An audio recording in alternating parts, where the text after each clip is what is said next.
Hey everyone, and welcome to a brand new video. Tonight we have a 4-part series by the name of My Mother is Missing and It's My Fault. If you do enjoy this video, please be sure to drop a like rating. Let's see if we can reach 1,000 likes.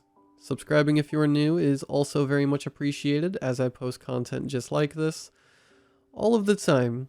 I know I said that I probably wasn't going to be uploading very much this month because I am in the process of moving, but I got some time tonight and I somehow managed to finish this video, so if you could drop a like, it would be very much appreciated because it was not easy getting this video done.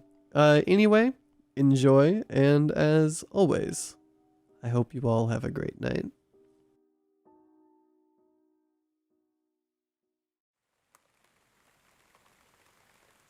I knew it as soon as I got the call. My father was frantic.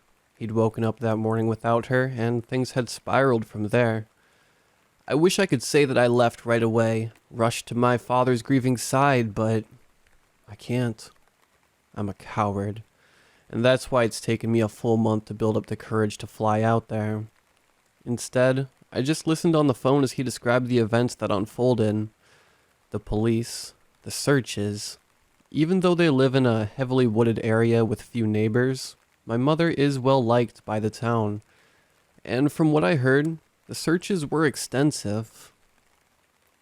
Like looking for a lost child. Yet I stayed to finish my finals, even if I did fail them. I couldn't face the reality of the situation. Not yet. I knew what was waiting for me when I returned. We moved when I was 11. I don't remember much from before that, just that we lived in the city. My therapist says it's not uncommon to forget, but recalling it now feels strange. It's like my memory starts in that house on the day we walked in. It was a blue Sears catalog home. 2 stories with a painted white porch.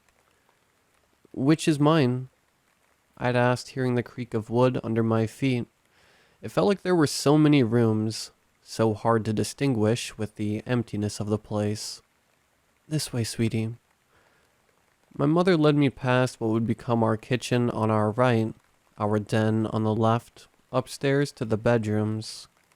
My parents took the master at the end of the hall, and my sister, Vicky, and I had to share the one that was left over. The stopping car pulled me out of my thoughts. I muttered a soft thanks to my Uber driver before scrambling out of the car.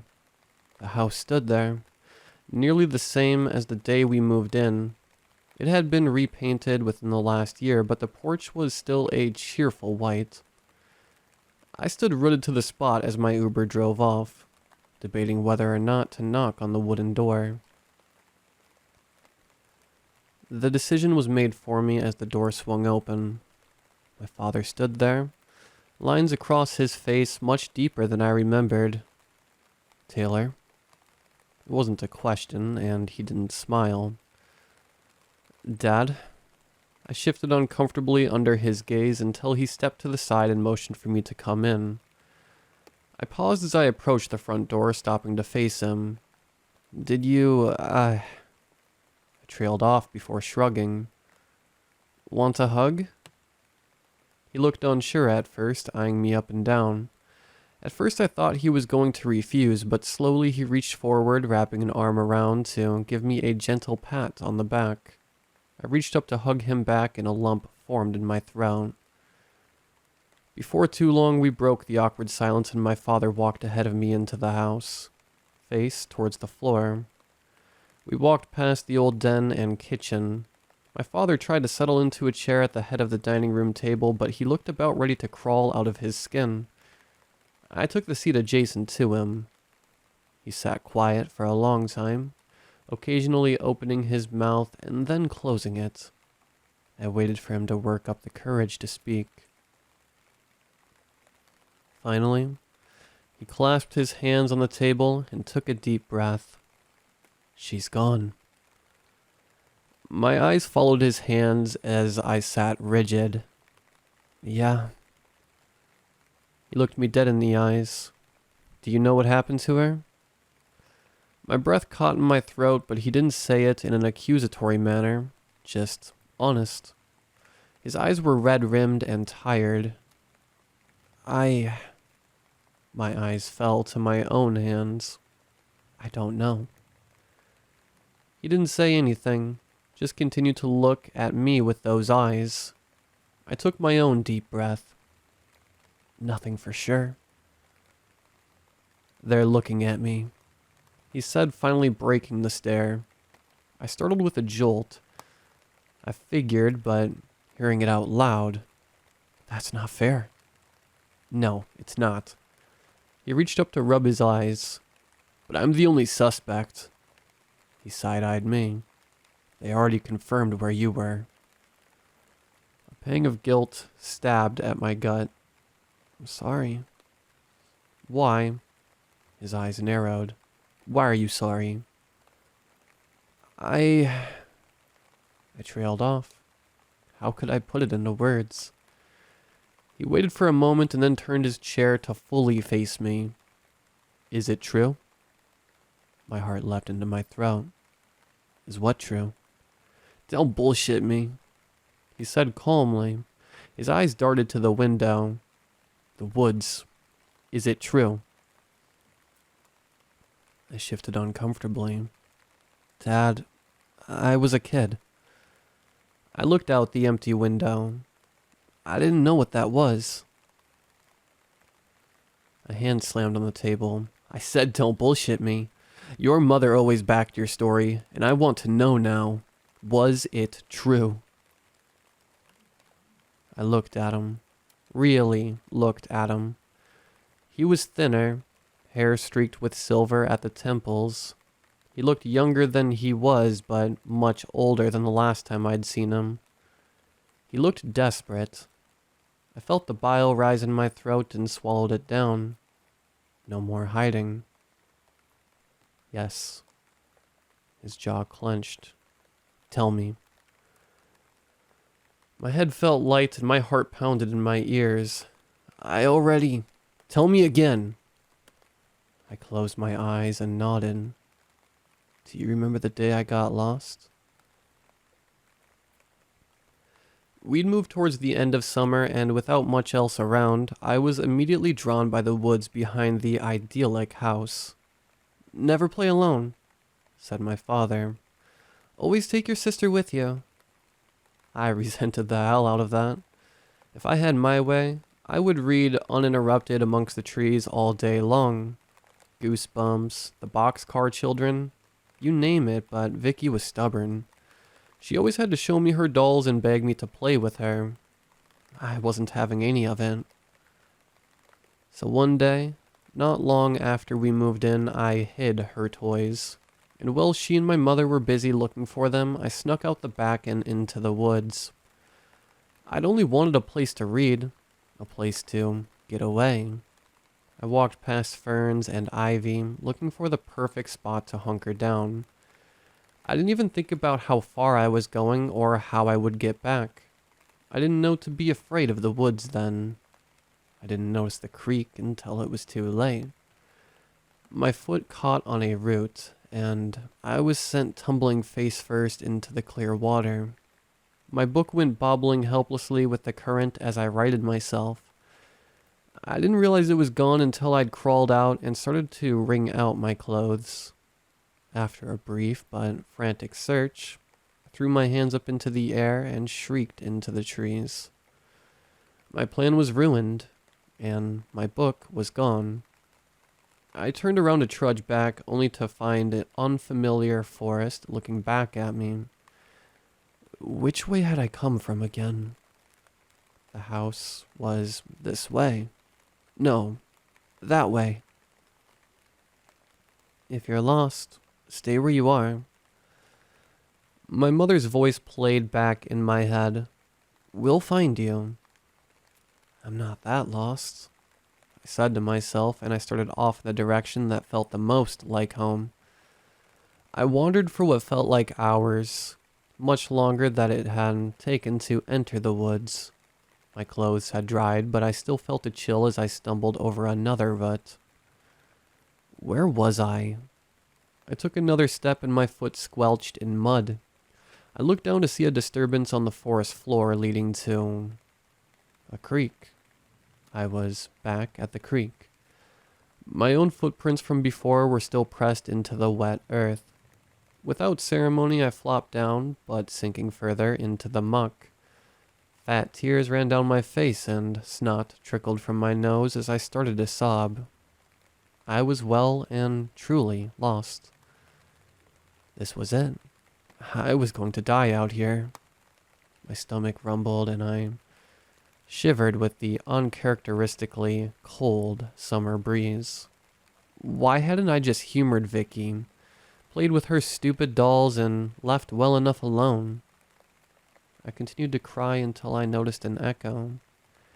It was faint, but the sounds of my own crying were coming back to me. I fell silent and the noise stopped. Hello? I called out.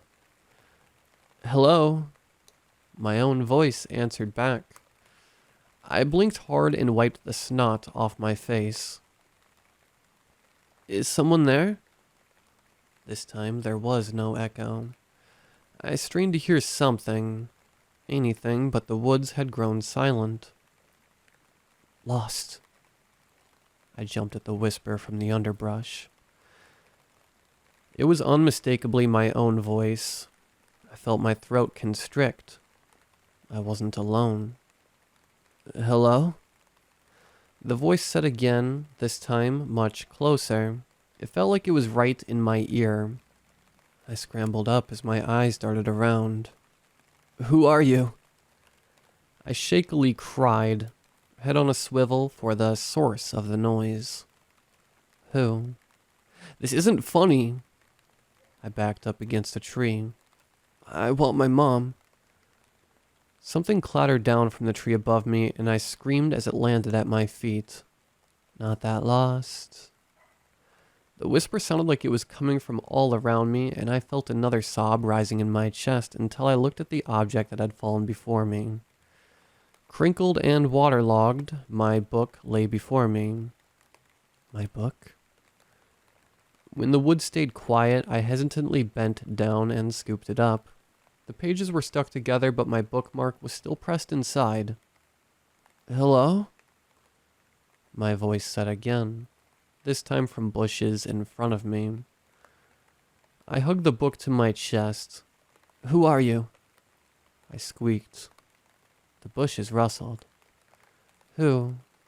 It answered with another rustle of the bush. I wiped at my face again and scanned the tree line, but still couldn't see who was speaking. Thanks for my book. Thank you. I scrunched up my face. The woods were still silent, but with my book in hand, the fear began to abate. Why are you repeating me? Lost. Are you lost too? The bushes stayed still. I took a small step forward. Who are you? Why are you repeating me? I got no answer. I opened my mouth to say something when a new sound caught my ear. Faintly from my left, I heard someone calling my name. Taylor! My father's voice carried through the trees. Dad! I yelled back, not daring to move from the spot. I clutched the book tighter as the bushes rustled again, farther off this time as whoever I'd been talking to appeared to depart. Wait, I called. What's your name? I was still looking into the underbrush as my father burst into view. Taylor! He exclaimed before wrapping me up into a huge hug. He let go to grab me by my shoulders. Are you hurt? Are you okay? My God, what happened? He gave me a firm shake. Don't you ever wander off like that again, do you hear me? Your mother is going crazy at the house. I stammered out an apology before I was dragged out of the woods. My mother was crying when we reached the house, and I received a very stern talking to that night. I couldn't stop thinking about the voice in the woods. I recounted the story as best I could, trying not to leave anything out. I stumbled over my words trying to describe the echo, but my father just listened without interrupting. I didn't look at him as I described our interactions. The book.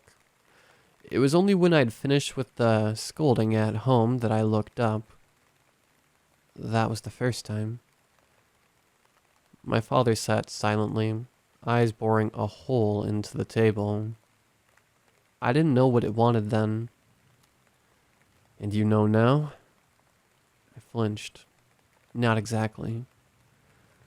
My father hardened into a thin line. What's your best guess? My best guess? I thought it was like me. I thought it just wanted a friend. The guilt tore through me. Soft, under my breath, I muttered, I think it wants me. My father let out a heavy sigh. Why? He reached up to run his hands through his hair. Why now? I chewed the inside of my lip. Why had it struck after all this time? Memories had me trailing off, looking out the window. That wasn't the only time. That night after I got lost, I slept with the window open. My book hadn't finished drying, so I had it seated upright on the ledge, airing out the pages to the best of my ability. I had almost fallen asleep when I heard a soft noise coming from the sill.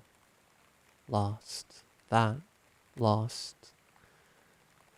My eyes flew open, but I couldn't see anything against the dark window.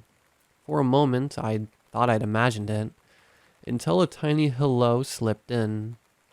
I sat upright in bed. I recognized the voice.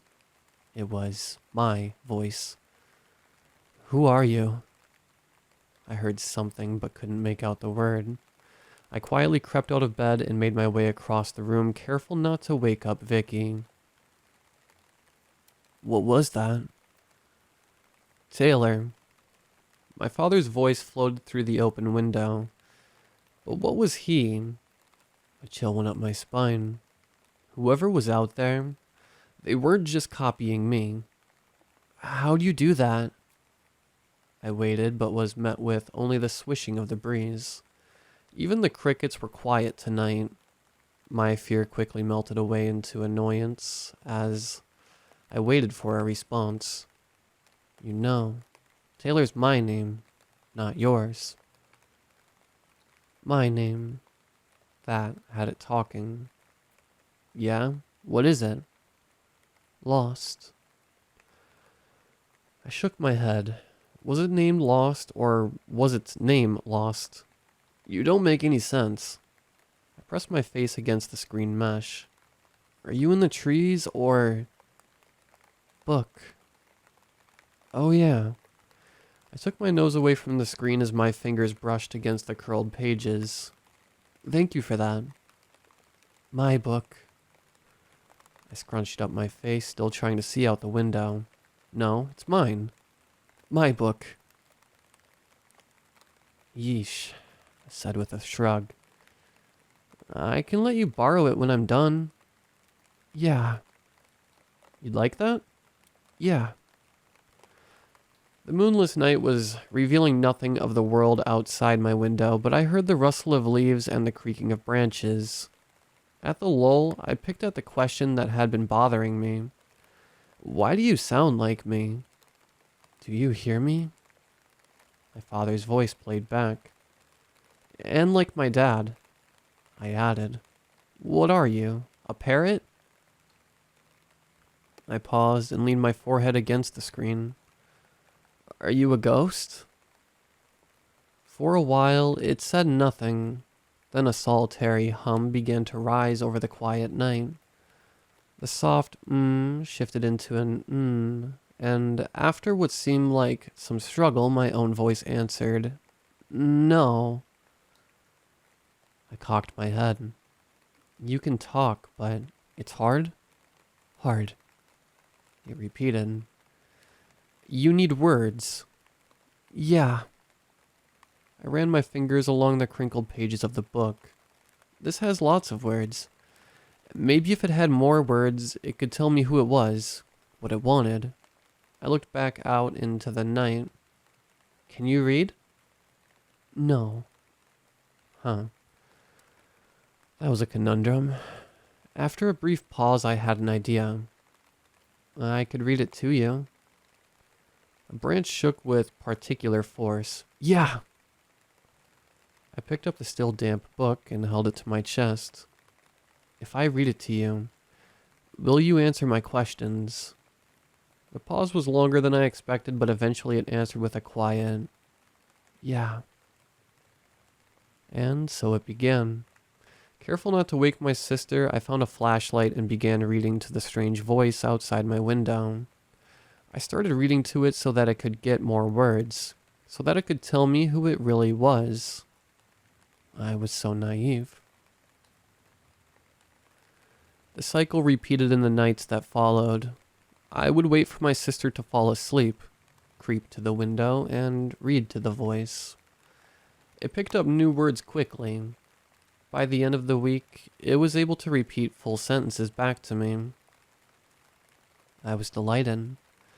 I felt like I was teaching someone, being useful. The voice began to ask me things. How I was, what I'd done during the day, the sort of things a friend would ask.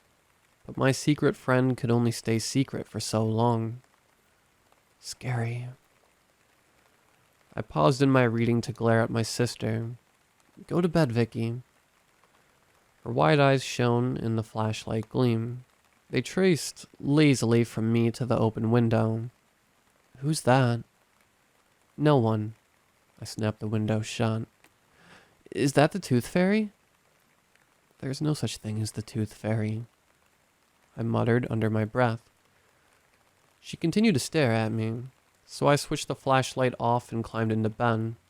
She was only 6, but her loud mouth would definitely get me in trouble if I wasn't careful. Can I play? No. I could practically hear her pout in the darkness. Read to me? No, I said, turning my back to her. It's too scary for you. No, it's not. I heard her get up, but refused to turn around. After a moment of fumbling, the flashlight clicked and I heard her go back to her bed. How I got my shrunken head. I turned back over. It'll give you nightmares. Nuh-uh. Uh-huh.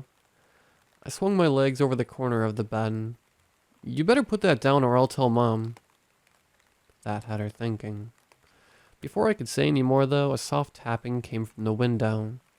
My sister's eyes lit up. It is the Tooth Fairy. No, it's not.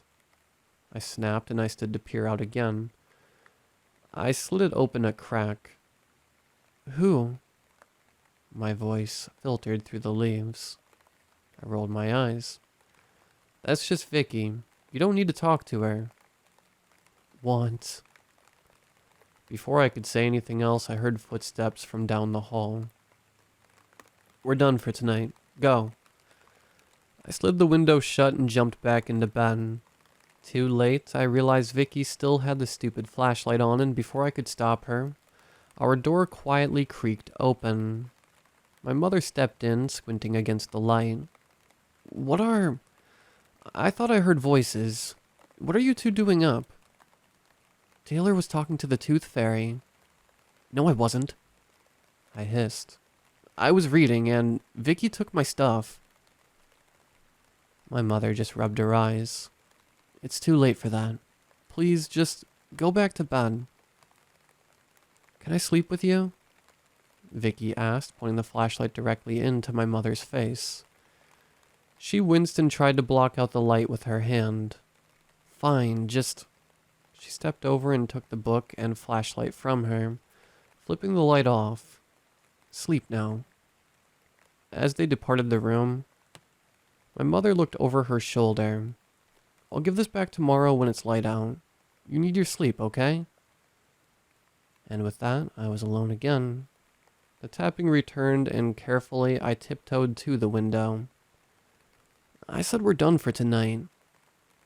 No. It had picked up that word with some confidence. Yes, Vicky ruined it, and Mom took my book. We're done. Done? Yeah, done, I said, and I slid the window shut. There was no more tapping that night. So, Vicky saw it too? Not exactly, I squirmed under my father's gaze. We didn't see it yet, but you kept talking to it, even after that. It hadn't really done anything at that point, and when it did you stop? I looked down at my shoes. No. The next night, I waited for the voice to return to the window. It didn't. My window was quiet the next night too, and the night after that. I wondered if it meant that we were done, period, and I couldn't let that stand. While my mother was busy with my sister the next day, I wandered back into the woods. This time, I marked my way. I took my sister's sticker book and stuck them to the trees every few feet. I wouldn't get lost again. I was almost out of stickers by the time I found the creek again. Hey, I shouted. No response came and the birds continued chirping. I took a deep breath and mimed a megaphone with my hands. Where are you? No sound met me, but the hairs on my neck stood up. I dropped my hands and scanned the forest. I didn't want you to leave, I said. I only meant we were done for the night. No birdsong called out to meet me. Please come back. Why? The voice was now a hiss from my right. I jumped, looking in the direction of the creek. For a moment I was stunned into silence before I finally came back to my senses. Because I searched for a reason. Why did I want the voice back? The deal is done. It hissed, bushes across the creek rustling.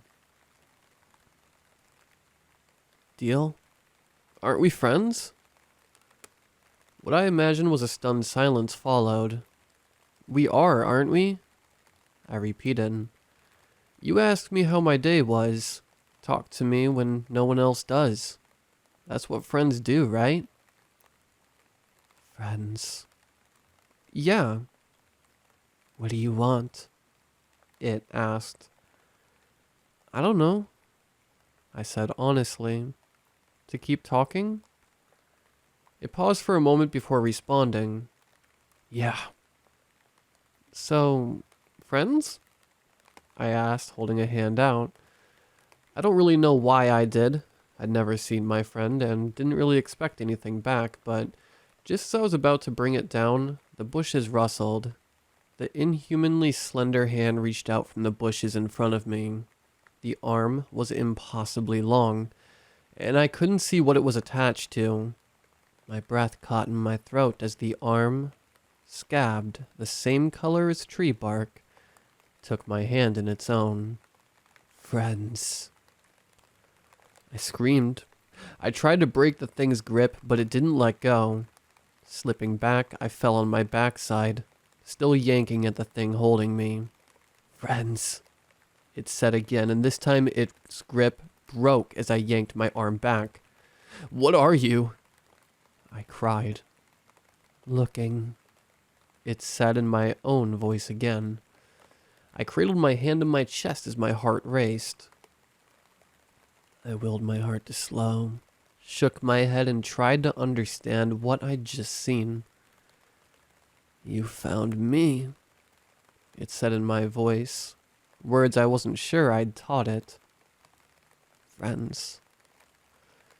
I wasn't sure I still wanted to be friends with whatever belonged to that hand. I didn't wait for more before I was running back through the bushes, back towards my home. My mother was waiting for me when I returned, ready to yell at me for wandering off into the woods, but I didn't listen. Couldn't really make out her words because I couldn't take my eyes and ears off the woods. No birds chirped, and I knew it was there, watching me. When she was done, I returned to my room and hid under the covers. That night, I did my best to ignore the tapping at the window and turned over as my sister was woken instead. "Tooth Fairy," she whispered as she slid the glass open. "Gift," came my voice, soft but not very far away. Soon my sister was poking my back, urging me to look at her. I finally rolled back over as she proudly showed me her new handful of bottle caps. "The Tooth Fairy came." "Christ, Taylor, you invited it back." "I know. What did you do?" I didn't know." "You invited it into our lives." I stood up and walked to the window, unable to face him. "I'm telling you how it happened. I can't change what I did." I heard him let out a deep breath through his nose. "No, you can't."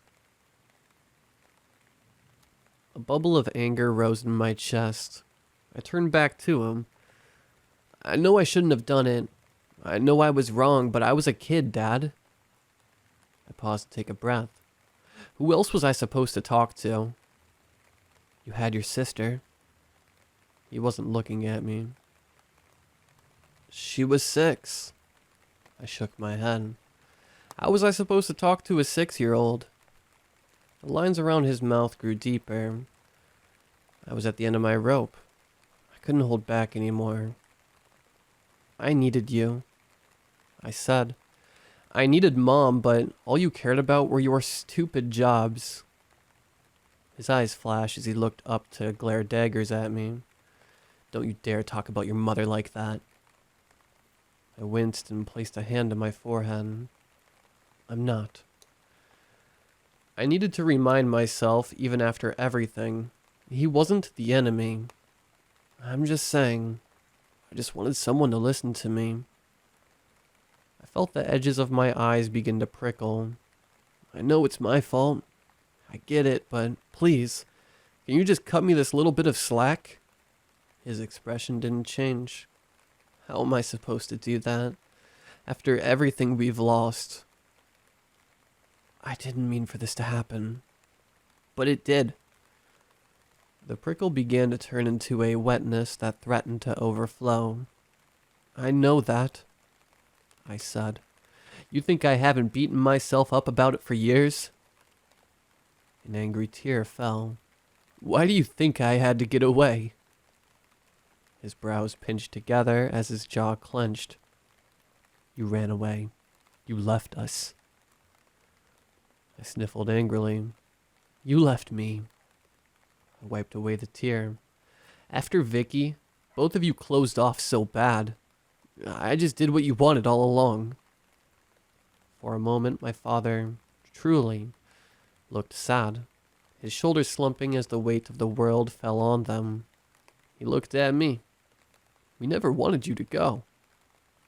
I scoffed. Could have fooled me. For a while, no one spoke. He looked at me for a few more minutes before his gaze slowly slid to his clasped hands on the table. I felt drained, like I had no more emotion left to give. Slowly, I sank back into the chair next to him. After a while, he finally spoke. "What happened next?" I shivered involuntarily as I recalled the next part. Next. That's when the gifts started. Glassy eyes looked up at me from the sill. It lay on its side, tongue lolling out past bloody teeth. More blood ran from its nose and streaked down the wall. The smell was coppery and ripe, like shit and old meat.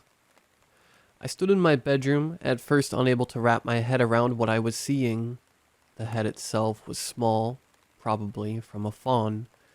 The neck was ragged, as if torn off from the rest of the body. A fly buzzed around my head, hitting me in the cheek and breaking my trance. I retched bile onto the floor. When I looked back up, motion caught my eye. I couldn't see much of the tree line, but swore I saw something shift in the undergrowth. Closer inspection yielded no results, but I doubted it was my imagination. It was obvious who the gift was from, but what was I supposed to do with it? Was it a warning? My eyes slid to the book propped up next to the grisly thing. How I got my shrunken head. I retched again, but this time nothing came up. In the end, I snuck downstairs to borrow my mother's dishwashing gloves, a rag, and a small garbage bag. Returning upstairs, I'd wiped the blood up and transported the head into the bag. I planned to bury the thing at the edge of the property with my father's trowel. Throwing it away was too risky, just in case my parents found it. Before I could return downstairs, I heard movement from my parents' room. I quickly hid the rag under my bed and threw the gloves and bag into my new backpack, lying conveniently beside the door. I snuck back into bed before my mother stepped in. "Wakey, wakey, sleepyhead." I feigned sleep as my mother gingerly plodded over to prod my sister out of bed. Hopefully she would be too busy getting Vicky ready for her first day of first grade to notice me slip out the back. I wouldn't start school for a few glorious days, but all the joy I'd felt was numbered by the present I'd received. My mother left me to sleep, and after a few tense moments, I realized now was my chance. I grabbed the backpack and carefully crept down the stairs as my mother helped Vicky brush her teeth. With my heart pounding, I made it to the back door, down the porch, and to the edge of the yard. I didn't want anyone spying me through the window, so I snuck into the woods just a few feet. The earth was soft under my feet, but webbed with tree roots. It took a few tries before I found a spot big enough to bury the hen. I took the bag from the backpack and turned it upside down. The head flopped out, landing upside down beside the divot I'd picked for it. From here, I could clearly see the white neck bones protruding from the bloody stump left behind. My stomach lurched, but I swallowed it down to get to my grisly task. As I dug, a chill ran up my spine. The birds had stopped singing. I slowly looked up, and even though I could see nothing, I knew it was there. Gift? The thing in the woods sounded like a child, but it wasn't. It most certainly wasn't. And in that moment, I was more afraid than I'd ever been. Don't like it? I gulped. My mind was blank. What was I supposed to say? What's wrong? It's dead, I stammered out. Yeah? Something shifted in the bushes. You killed it? Yeah, it said nonchalantly. Shrunken head. It's not shrunken, was all I could think to say. Just small? Replied the voice, trailing off. The blood. I said like my body was speaking on its own. It got on the wall. It seemed to ponder to itself for a moment. Too much blood. Too much meat. The long, thin hand appeared from the bushes. I will fix it. My breath stopped as it reached for my backpack, dragging its back into the bush from whence it came. I will fix. Good gift. And with that, it was gone. The bird started back up again as the oppressive summer heat radiated down my back. I returned to my room, unnoticed, and crawled back into bed. I stayed there for hours, barely responding as my mother came to check on me. She'd seen the bile, felt my forehead, and let me be, probably assuming I was sick. But I wasn't sick. I was confused. Whatever was out there had the strength and speed to kill a deer, even if it was just a baby. But it wanted to be friends with someone like me. What was it? What did it want? My stomach eventually drove me downstairs. Even after the morning I'd had, I was still hungry by midday. I made myself a sandwich as my mother worked at her computer. I was still downstairs when Vicky got home from school. Of course, my mother jumped up to greet her, completely ignoring me. I stared from the couch as Vicky's bottom lip trembled. My mother knelt down, concerned. "What's wrong, baby?" The trembling grew more pronounced. They threw away my special coins." What was she talking about? "Your special coins?" My mother repeated in a higher pitch. "You mean your bottle caps?" Vicky nodded, her eyes brimming with tears. I rolled my own eyes. What a little drama queen. She had no idea what real problems were. "Who, sweetie?" my mother asked. "Who threw them out?" She shook her head. "The mean boy." She huffed and crossed her little arms, face turning red from holding back tears. "He's the worst." She whined. "Oh, baby," my mother cooed, petting her hair. "Did you tell the teacher?" This brought on a fresh round of waterworks as my sister's face crumpled. "No." My mother grasped Vicky by the shoulders. "Why not?" she asked, voice taking on a presumably unintentional edge. "'Cause," snot began to run down her face, "'cause he's mean to me." She let out a loud and disgusting sniff. "And the teachers don't do anything." My mother's face darkened. "Don't worry, baby," she said, a hint of menace tinging her voice. "I'm gonna have a talk with them." "Don't," cried Vicky, hugging herself. My mother cocked her head. "Why not, sweetie?" "I don't want to get in trouble." My mother finally gave Vicky a hug as she began full-on sobbing. "You won't get in trouble. Promise." She picked Vicky up and carried her to the kitchen. "Come on, sweetie. Let's get you a snack." I huffed and rolled my eyes. Of course Vicky would turn on the waterworks as soon as we got to a new school. It was what she was good for, wasn't it? I plodded back up the stairs and went back to bed. I didn't need all this. Not today. Exhausted and fed up, I practically passed out until the next day. I awoke to something pressed to the back of my head. I froze. The thing was sharp, jabbing into my skull, and then it was gone. Before I could move, it was back again, poking me over and over.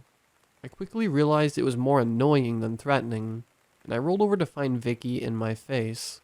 "What?" I spat, flipping the covers off angrily.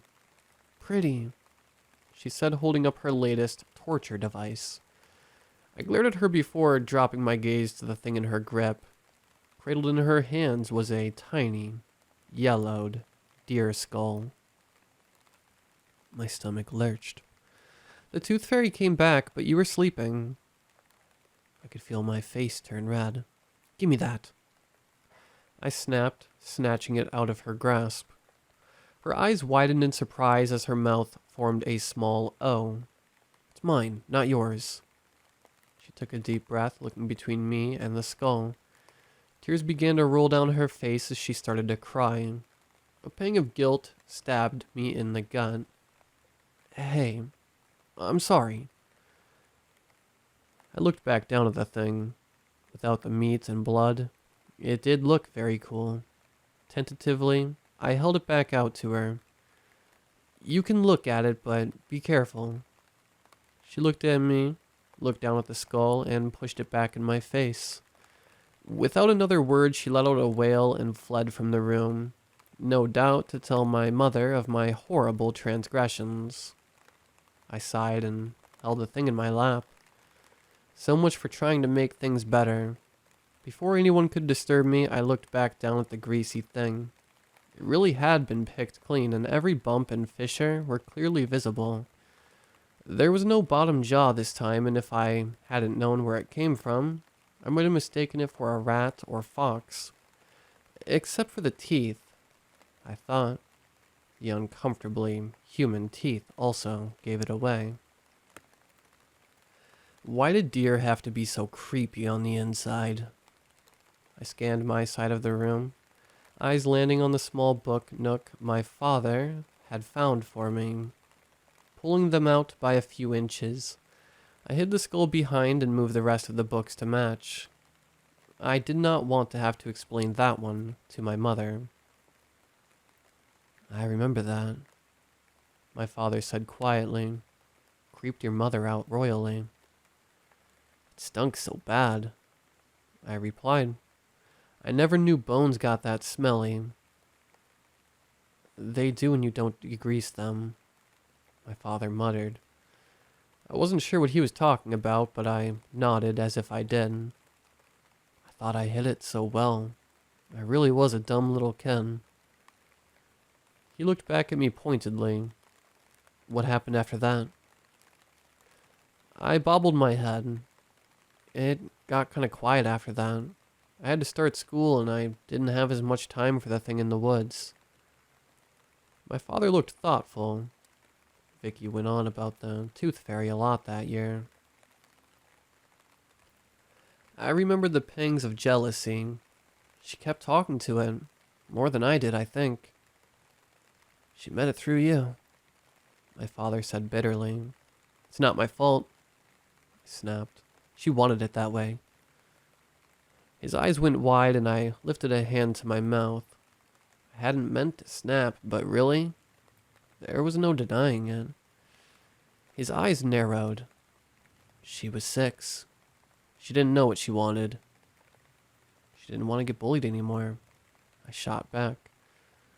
My father opened his mouth, but I kept going. You didn't teach her to stand up for herself. You coddled her. By now, I was almost shouting. The thing in the woods didn't coddle anyone. My father stood up to meet me. What are you saying? She picked it over us? Another pang of guilt. I sank back into my chair, hand at my forehead. I don't know what I'm saying. I was so jealous as a kid. Such a little snot. I'm just saying it wasn't all sunshine and rainbows before it came along. My memories from before were hazy, but from my father's guilty expression, I knew I was right. Arguing about it isn't going to change what happened. I dropped my hand, but stayed slouched. I don't think it's the same this time. My father stayed silent. Was Mom acting differently at all before, you know? He looked away. I didn't really notice much. I was working and... He grimaced. I guess she stayed out later, but I just thought... He paused for a moment before shaking his head. I don't know what I thought. There was vulnerability I didn't expect to see in my father. Dad? It's not important. He waved me off. I was wrong. She wouldn't just leave. Not after everything. Like that, the moment was over. Whatever had been there was buried underneath a stony effect. I shifted to rest my elbows on the table. No, it's been years. She wasn't the kind of person to run from her problems. She isn't. He said with a scowl. That made me stop. Did he really think she was still out there?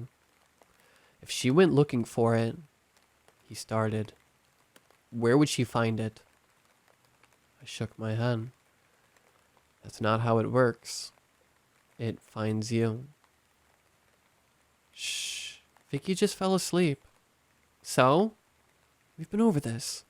You don't need to talk to her. The thing outside the window said nothing. You have me. It remained quiet, so I continued on. My day was okay. Class was pretty easy, and I just read at lunch again. New book? I smiled at the dark window. Yes, new book. This one's called City of the Rats. I paused. Please don't leave me any rats if I read this to you. No gift? Not that kind of gift. I sighed. It was always either trash or dead animal parts with this thing, and I wasn't in the mood to wipe up any more blood. Trying to explain the rusty brown streaks to my mother from the first time I'd hastily wiped it up had been hard enough. Combined with the skull she found, I was skating on thin ice to say the least. Mom will kill me if she finds another head in my room. Kill? Asked the thing. My own voice played back, taking on a grating edge. Not really kill me. I waved a hand. It's just a thing you say, but she'll be really mad. Mom doesn't like gifts? Like I said, not that kind of gift. The thing seemed to ponder this for a moment. I will fix. Make it better. You don't have to. But with that, I could tell the thing was gone. The crickets began chirping again, and moonlight filtered through the window. I groaned audibly, dreading what my next gift would look like.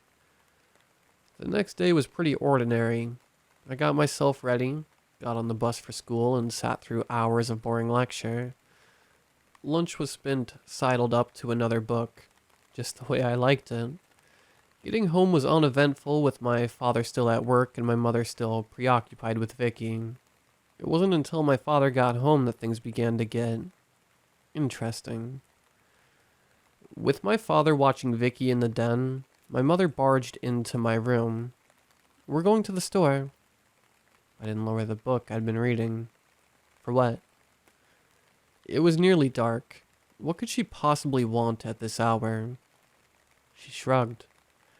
I need some stuff for tomorrow. Let's go. I looked out the open window. It's late. I don't want to go.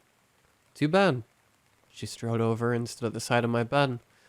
Letting out a noise of defeat, I set a bookmark and swung my legs out of bed. Silently, we made our way downstairs and towards the front door, passing by Vicky still playing with my father in the den.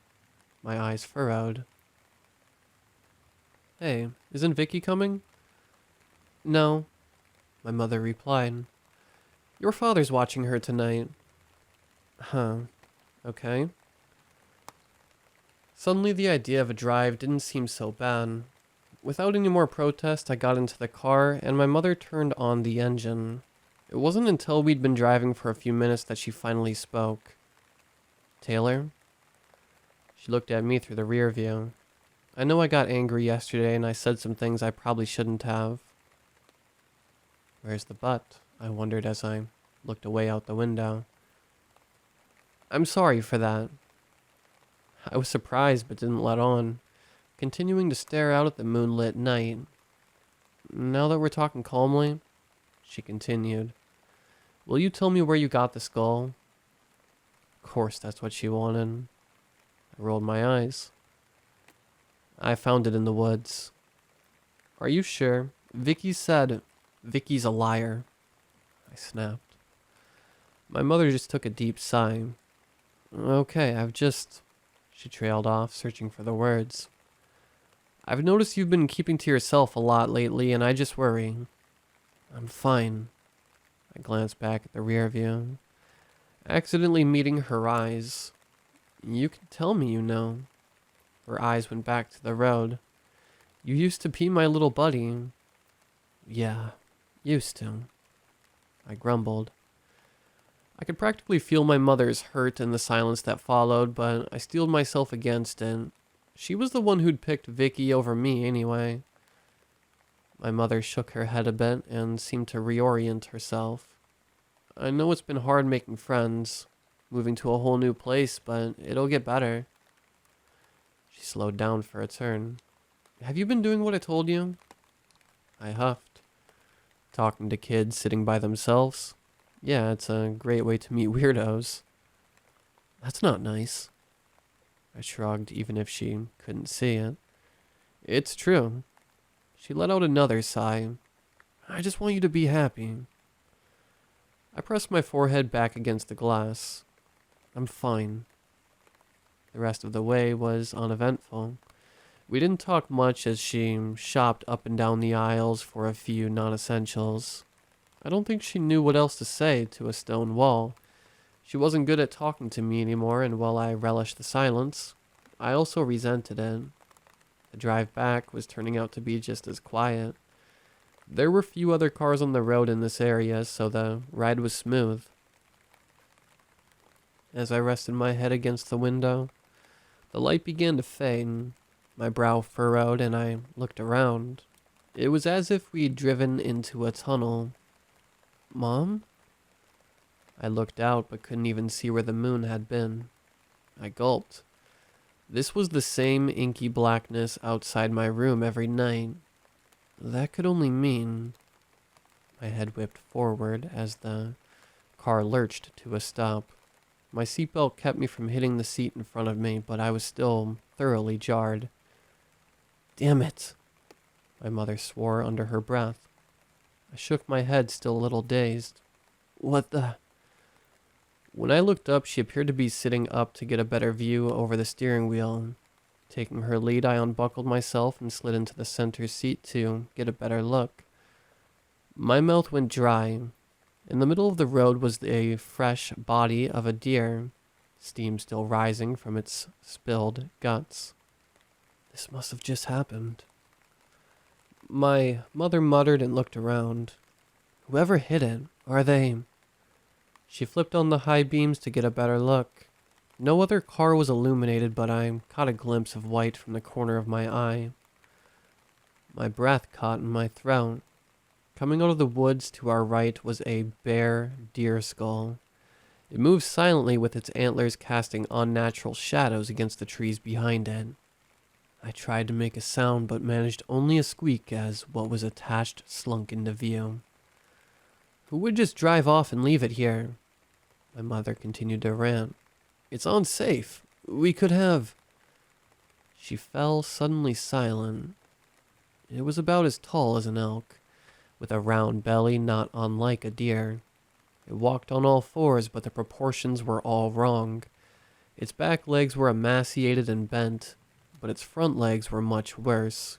They appeared to bend wrong at the elbows, and instead of hooves, there were hands. Slowly, methodically, it plopped in front of the car, taking its time to show off its full glory. The dark hide was scabbed and cracked in places, somewhat reminiscent of tree bark. It stopped only once it reached the center of the road.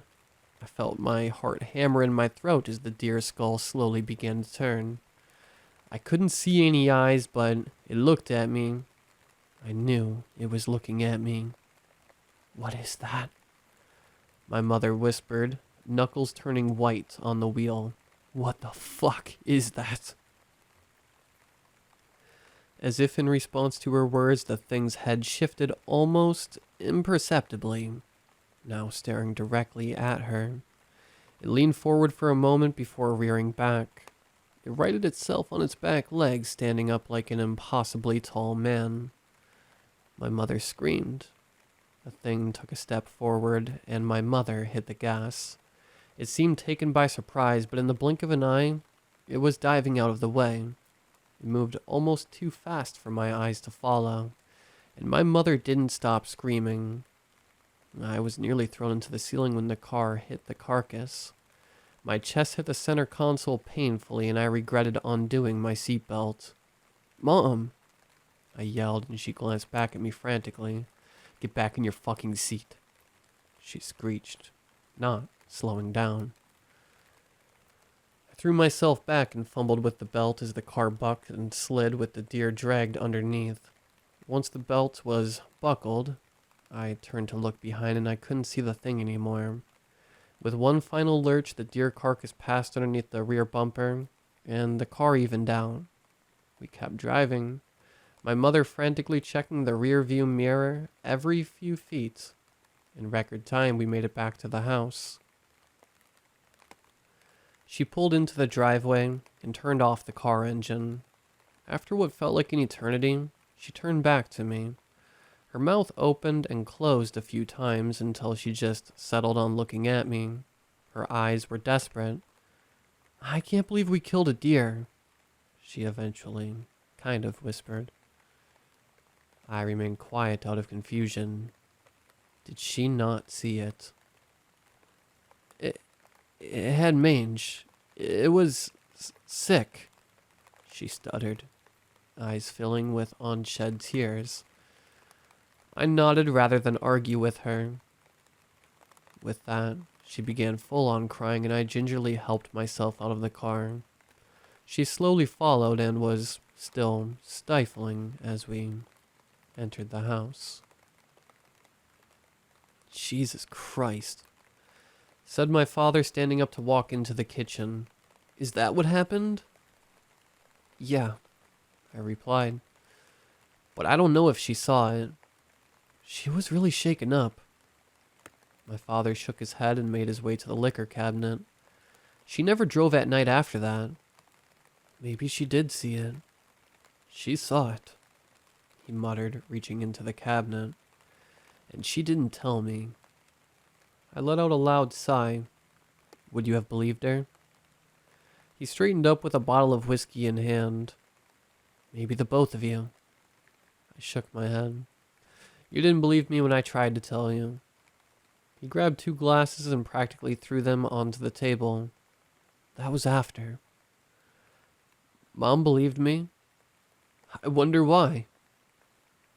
I tried to pass on the whiskey, but my father poured me a glass anyway. I reluctantly pulled it over as my father took a swig of his. She didn't tell you though, did she? He cringed at the mouthful he'd taken and gulped audibly. No, she didn't. Do you think it would have changed anything? He looked bitterly into his glass as I swirled mine. I think it would have changed a hell of a whole lot. He took another swig. I'd have found it myself. I shook my head. We searched the woods. It didn't want to be found. He slammed the glass down, spilling some of the whiskey. I'd have done anything. I opened my mouth to protest, but quickly thought better of it. I pushed the whiskey away. It wouldn't help anything at this point. We can only focus on now. What can we do for Mom? My father slumped over, head in his free hand. I always wondered, he started. What happened to her? He squeezed his eyes shut and seemed to struggle to continue. I never thought something like that. He looked back up at me, eyes glassy. Christ, what did it do to her? Guilt gnawed at my gut. I don't know. She was just a baby. He was talking about Vicky. I took a deep breath and steeled myself. Mom is the one who's missing now. Did it eat her? I didn't have the heart to tell him. I think it did much worse than that. I don't think so. Whatever it did. He sat back up. It's doing the same to your mother right now, isn't it? He clacked the glass against the top of the table again. And we're just sitting here, thumbs up our asses like idiots. I mustered up my resolve and reached for the glass. Maybe we shouldn't be drinking. Don't tell me what to do in my own damn house. He snapped, pulling the glass back and spilling more whiskey. I let out an angry huff and stood. If you want to find Mom on your own, then fine. Be my guest. You weren't much help last time. He spat. What makes you think you'd be any different this time? I don't know. I raised my arms. But I'm here now.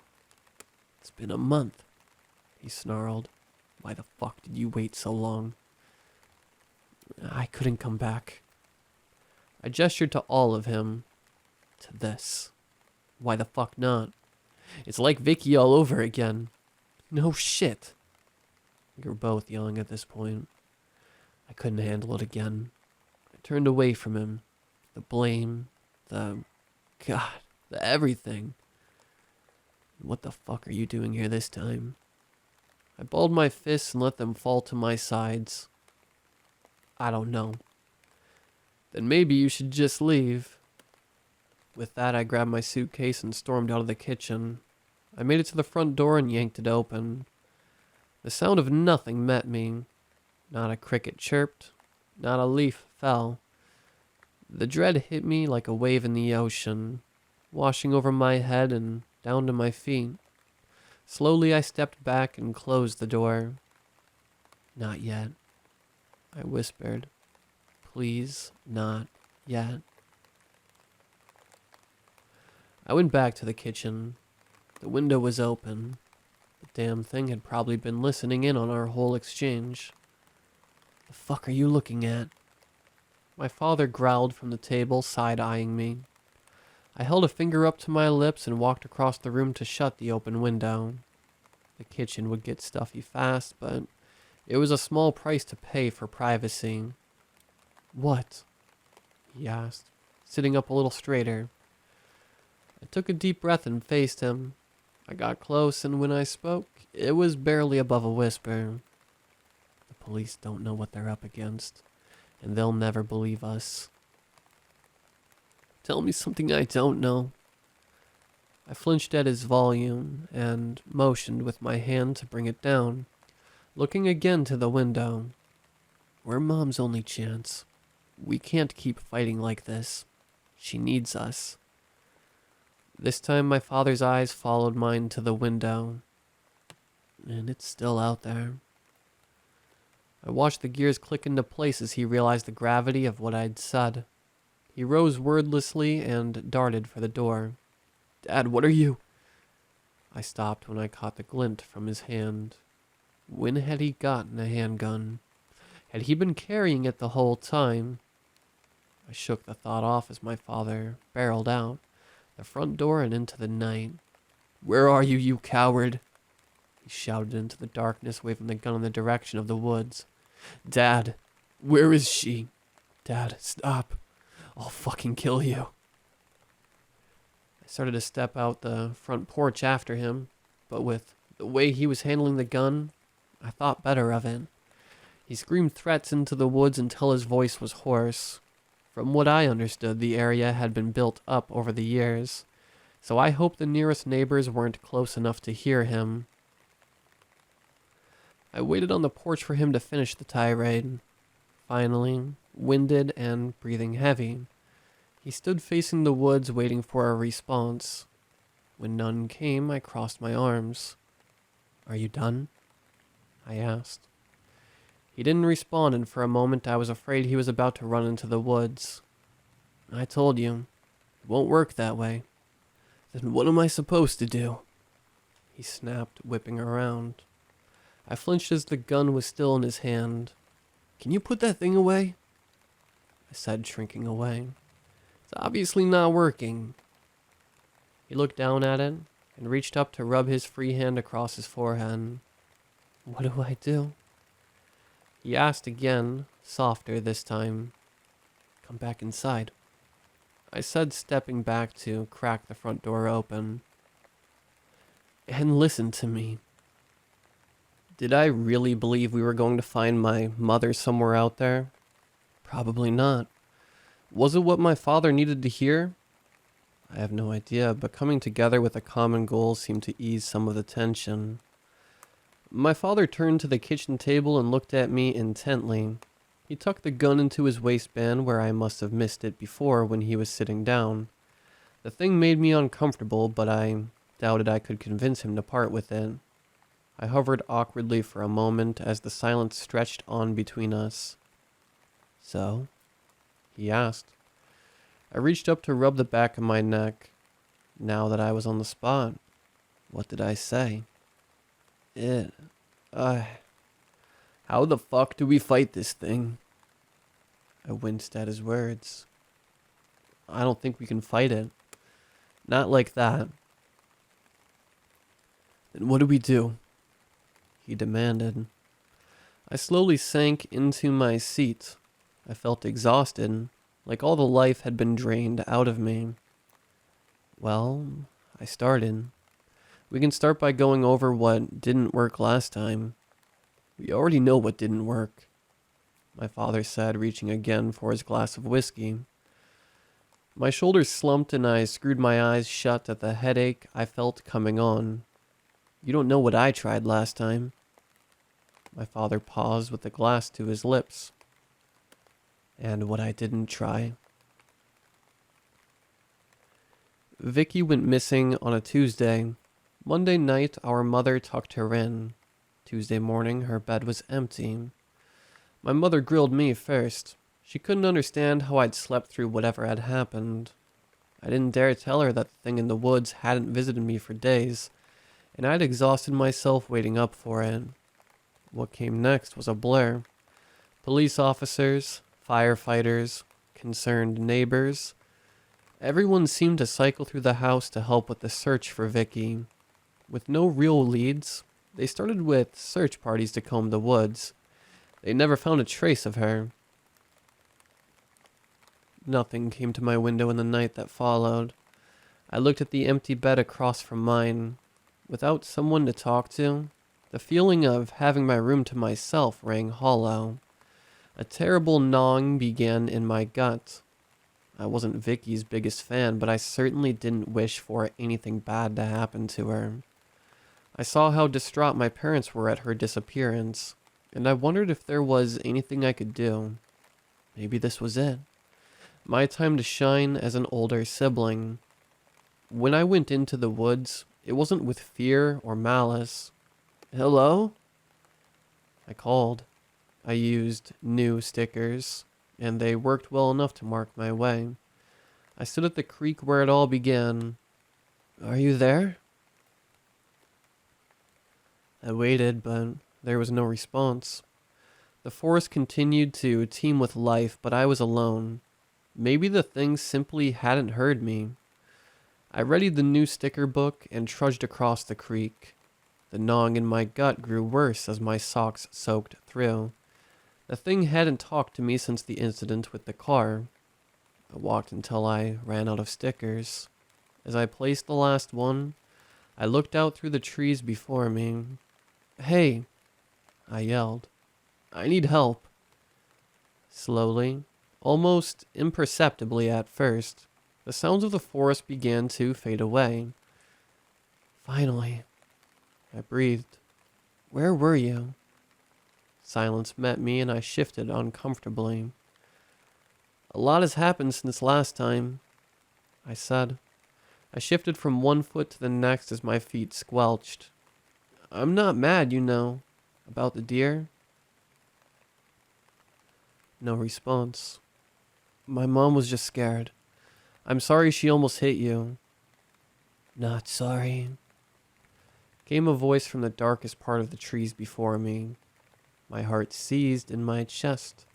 It wasn't my voice calling out to greet me. It was Vicky's. Vicky? No, her tiny voice replied, sending a chill up my back. I wasn't sure what to say.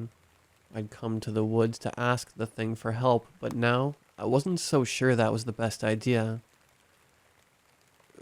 We can't find Vicky, I said, voice wavering. Have you seen her? Yeah. I wanted to feel relieved. That's good. Is she with you? Yeah. I waited, but it did not elaborate further. That's good. I strained to see into the shadows. But she needs to come home now. No. The voice held no inflection, but I could practically feel it taunting me. I gulped down the chills inside me and balled my fists. What do you mean, no? She needs to come home. You don't need to talk to her. My own voice played back at me, an echo from that old night. Yes, I do. I stamped my foot. Give my sister back. A sudden wind whipped up from the forest and blew me backward. A sound like grating rocks met my ears. You will not command me. A shape emerged from the shadows. The grimy skull parted leaves, while the stench of rot met my nose. I gagged as my eyes watered. I'm sorry. I stuttered, raising my hands defensively. The thing drew closer, its hand slapping down on the ground beneath it. It pulled itself towards me and I tripped over a rut, landing hard on my back. I scrambled as the thing entered my space, meeting me face to face. I just want my sister back. Do you? Her voice asked, flat and lifeless. I sputtered. In my head, I knew I did, but my mouth couldn't seem to make the words. She wants you. It said, head tilting. Here with us. Please. I begged, pawing behind me until my back hit a tree. Don't hurt me. The head continued to tilt until its neck began to pop from the strain. You won't join us? No, please. The thing stopped mere inches away from my face. Its sockets were empty, but they regarded me nonetheless. After a moment, the head snapped back into place. Then the deal is done. It hissed. Go. I ran. When I got home, I tried to tell my parents everything. The books, the bottle caps, the thing in the woods. My mother knelt by my side and listened while my father paced angrily. Before I was done, he started yelling at me for making up stories, while my mother held me and stroked my hair. I felt weightless, untethered. Nothing seemed real anymore. The thing in the woods stopped visiting me. Even when I worked up the courage to venture back out, I was met by only the sounds of the forest. I'd had my chance, and I blew it. You, my father hesitated, tried to get her back. Yeah, that's what I said. I furrowed my brow. What did you think? Guilt flashed across my father's face. I didn't know what to think. He started speaking quicker. You acted like you hated her, and then one day she just goes missing, and you come back with this story about monsters in the woods. I thought... He grimaced. What was I supposed to think? Dad? I wondered if... Dad, maybe it was an accident. Dad! He raised his hands from the table. How was I supposed to believe you? He swung his head back in a dramatic shrug. It was crazy. You were the only one. You saw her last. You were always in those woods. You thought I did something, I accused. I'm sorry, okay? He spluttered. We had nothing to go on, and you were just... He gestured to all of me. You. I was fuming. What's that supposed to mean? I didn't get you. You were a weird... He squirmed under my glare and cut himself off. Different, little kid. If something happened... Oh my God. I know now. So that's why. I spat. Why? He asked. Why you treated me like you did. I reached up to rub my temples. You thought I killed my sister. I wasn't sure. You did. But I don't now. He exclaimed. I rolled my eyes. Oh, great. He let out an exasperated sigh. I said I'm sorry, okay? What more do you want from me? I don't know, but it wasn't okay. I know that. He rubbed his own temples, reminding me where I got it from. God, do I know that. But what are we supposed to do about that now? Something snapped. How was I supposed to hide a body? I was 11. There were sniffer dogs. I gripped the table. What did you think I did? Cut her up? With what? A kitchen knife? I didn't even have scissors. My nails dug into the wood. You treated me like shit. God, no wonder why I left. I wouldn't even be here if it wasn't for Mom. At least she believed me. I finally pressed the heels of my hands into my eyes and slumped forward. If this wasn't literally life or death, I would so be out of here. Don't go, he pleaded. I'm not, I growled. I just said I'm not. I can't change the past, I'm sorry. I don't care. I slammed the table and watched my father's face crumble. I took a breath to continue on, but something about the hurt in his expression made me bite my tongue. He wasn't objecting anymore. He just seemed to brace for whatever was coming. Something about seeing him so weak made me feel disgusted and guilty at the same time. Why the hell should I feel guilty? He was the one who took a deep breath and tried to will my racing heart to slow. In a way, he wasn't wrong. As much as I wished it wasn't true. I had brought that thing into our lives, and if it wasn't for me, Vicky would probably still be here. I looked at him directly, the anger cooling in my gut. I'm sorry too. My father's shoulders slumped as he closed his eyes. What do we do now? Trying to move past our exchange, I rested my head in my hands, elbows on the table. I don't know. Maybe we can try to get his attention. Reason with it. My father opened his eyes and looked at me like I'd grown another hen. How can you reason with something like that? It wasn't. I shook my head. It understood more than it let on. At first, I thought it was just like a kid, that it didn't know. I glanced at the closed window. But now what? I looked back to my father but settled back on the window. It knew about deals, about handshakes. Maybe English wasn't its first language. What would make you think that? It knew too much. I remembered the rumble of what I assumed was its true voice. I think it's old. Like, really old. I don't know exactly what it wanted, but somehow taking Vicky did it. I gulped. Even though I think it wanted me. Why would it? My father stopped himself. Does this even matter anymore? Why it wanted her? You? Anything? I think it does, I replied.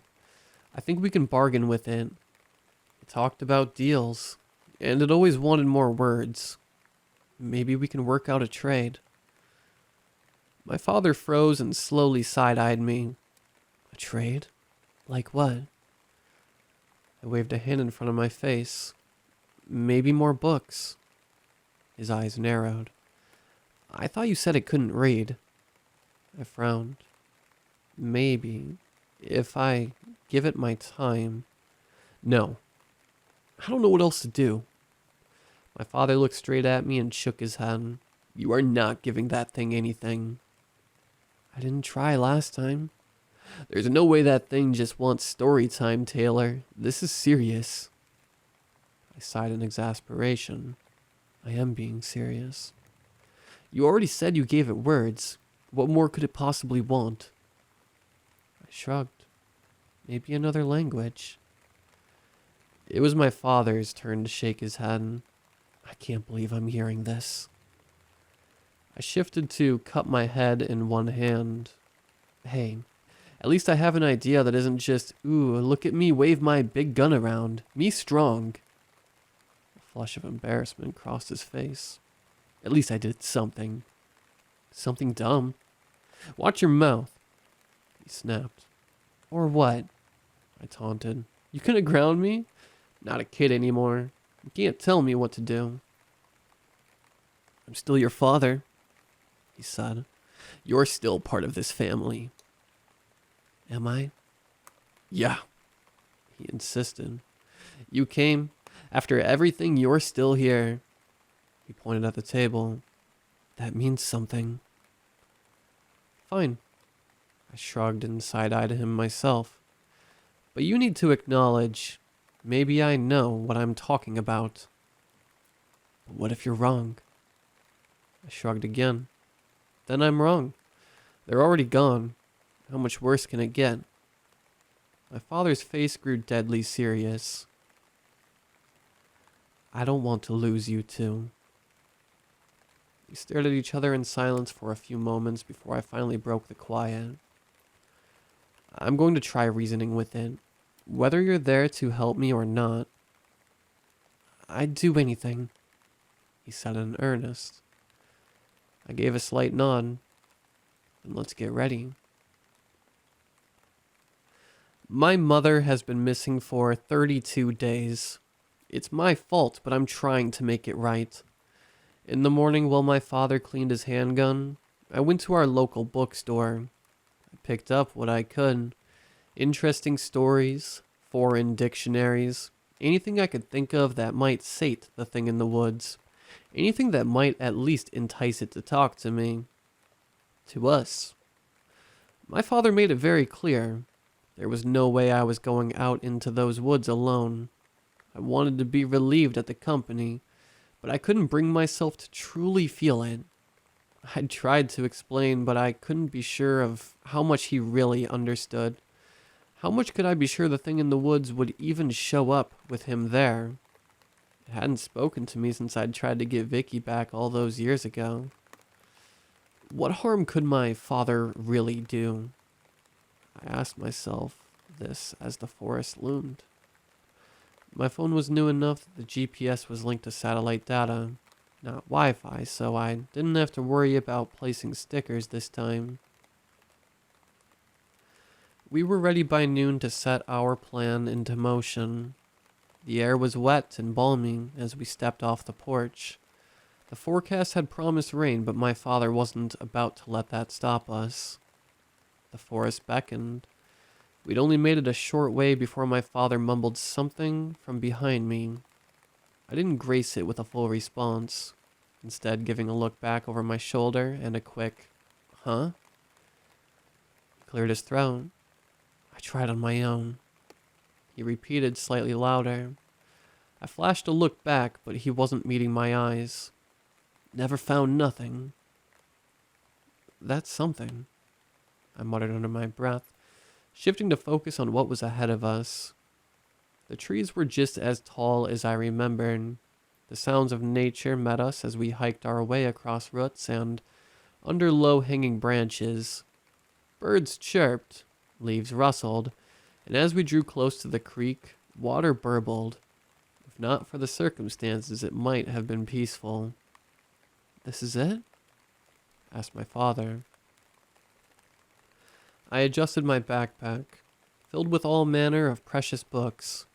I listened for a moment and shook my head. "It isn't here yet." "How do you know?" he asked. I turned back to see his hand was still hovering nervously over his gun. "It gets quiet when it's close." He didn't say anything, just looked uneasily around, scanning the area. He jumped when I called out into the woods. I tried to greet it, tell it we weren't there to hurt it, that we were looking for my mother. I tried to keep my voice steady, guilt and fear gnawing at my gut. "It's not working," my father hissed from behind me. I ignored him for a while more, calling out once more that I was sorry, but I could tell that he was right. The forest remained unchanged. What the hell are we supposed to do now?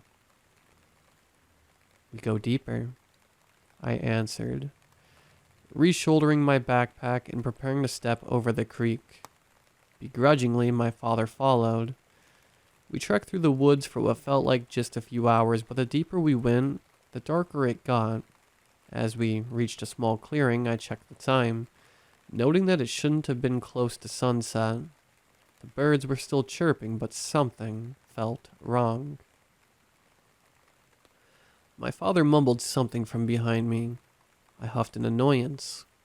"I can't understand what you're—" "She was talking to something," he said clearly this time. "What?" I half turned to look, asking if I'd misheard him.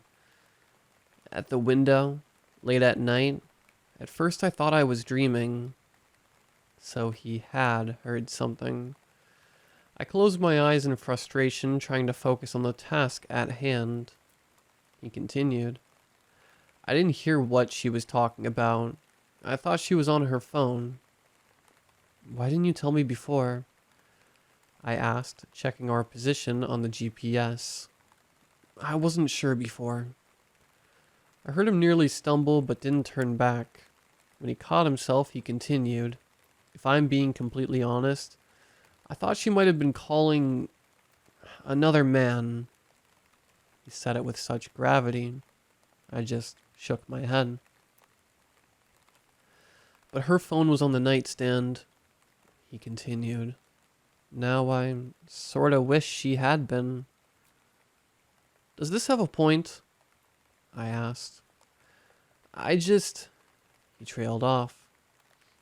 I just want you to know I believe you. I felt sick, but swallowed it back down. It didn't even deserve a response at this point. She was talking to it, wasn't she? I rolled my eyes and scanned the empty tree line. Probably. I wasn't surprised he hadn't believed. You don't think, he continued, sounding very small, she could have wanted. Shut up. You said Vicky wanted. No, I mean, shut up. Listen. I held one hand out to shush him and gestured with the other to the trees. It's quiet. I scanned the tree line.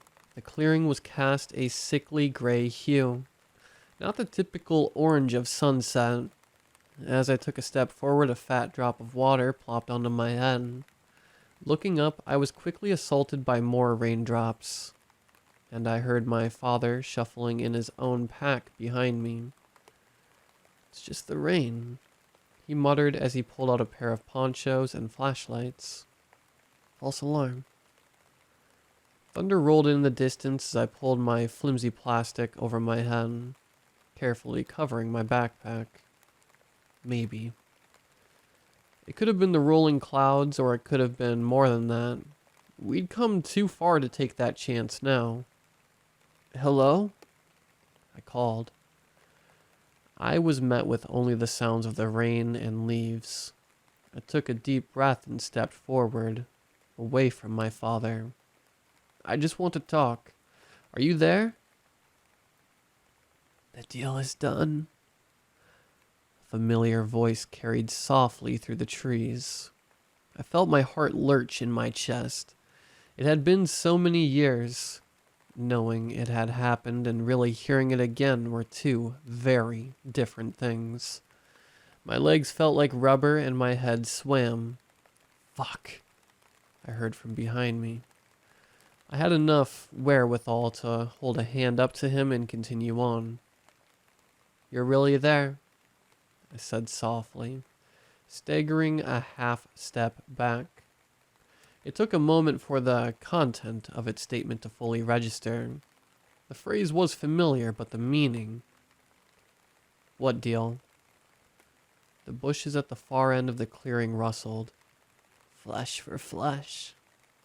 Oh, fuck this. My father growled as he pushed past me. Where the hell's my wife? No. I tried to cry, but his push sent me off balance, and before I knew it, I was tumbling onto the soft earth. From the ground, I watched in horror as the bushes ahead of us began to part. The first thing I saw was a near skeletal leg, followed by an equally emaciated arm. The movement was the only thing that separated the gray limbs from the monotone forest. They were scabbed and cracked like bark, but they were different than I remembered. I tried to speak, but my tongue wouldn't move. I was frozen. It was real. After everything, it was actually real. The voice was one thing. The visage was another. From the last parting in the bushes, a deer skull appeared, pale and antlered. The thing stepped fully into the open. It was smaller than I remembered. It stood on two legs like before, with a swollen belly and bark skin, but it did not tower like it did in my childhood memory. My father screamed, not unlike my mother all those years ago. The scream was followed by a loud pop, and the thing's head jerked back.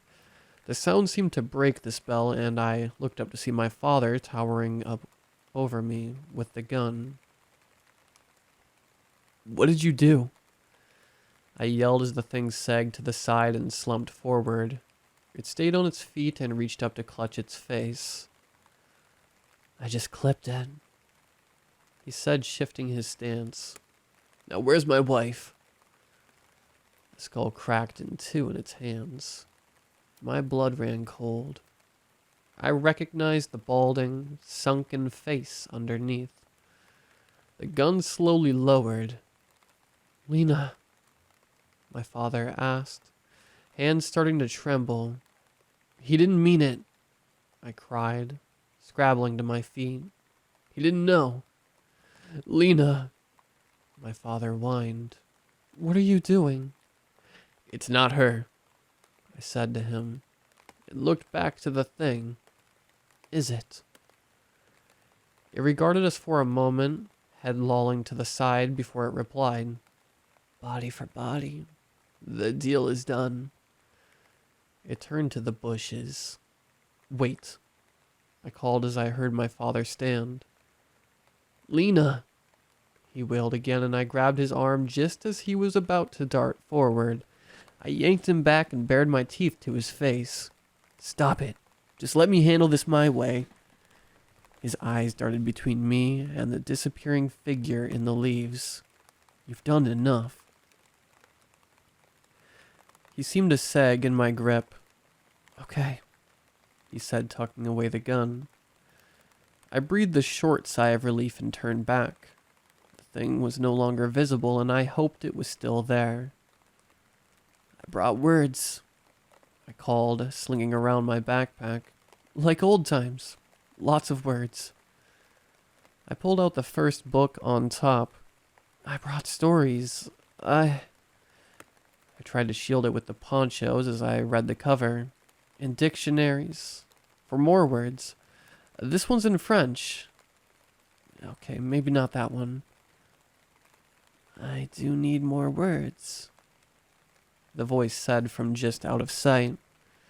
I do not need more voices, it said in a child's voice. My old voice. Then why did you take my mom? I asked, inching closer to the bushes. She made her choice, just as the little one made hers. A lump formed in my throat, and I tried to swallow it down. You mean Vicky? Why take her either? What do you want? To be... It hissed, and for a moment, I could make out the shape between the leaves. The beast was rotting. I remember the wrongness of the thing I'd seen as a child. The beast as big as an elk. You needed my sister to be. You needed my mom to be. Haven't you done enough to us?